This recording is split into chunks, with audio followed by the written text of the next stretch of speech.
Welcome to another ball review. This is for Roto Grip's newest HP1 line release, the Hustle HYB.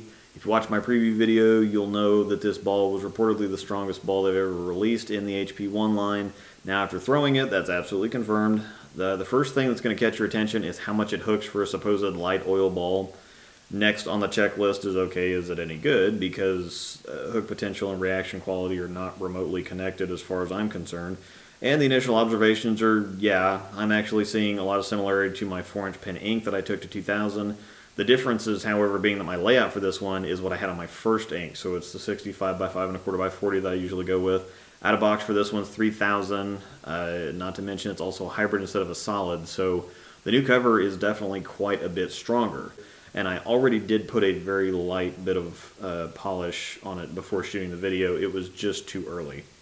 Now, I can see this being a really good option on flatter patterns, though, right out of the box. The core's a lot like the C3 and the IQ Tour series, but the RG is enough higher to allow it a little more shape. It doesn't quite rev as early, so it's not going to roll as heavy in the mid lane if you're having issues with the shape of the IQ Tour or getting it to shape up. To get it to go through the pens right, the ink's still going to be your best option for that, but the HYB is really a budget IQ Tour solid. That's the best way to describe it, and even more so than the ink.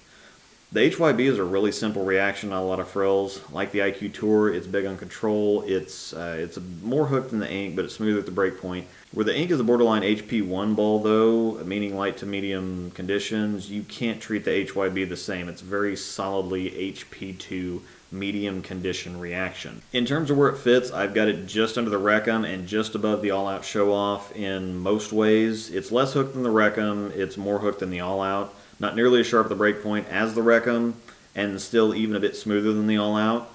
This is a true medium condition ball, though. Like I said, that's where it goes best. I feel like a broken record when it comes to Roto releases recently, but this is just another one that I can't knock, aside from the fact that it's absolutely not a light oil ball. If you want a true light oil ball, you're going to want to look somewhere else.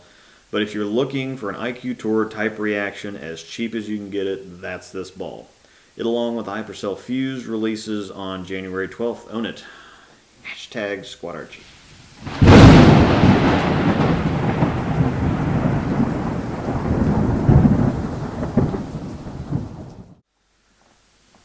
Now, for those of you who know how I feel about the IQ Tour, you're going to want to check out my opinion video.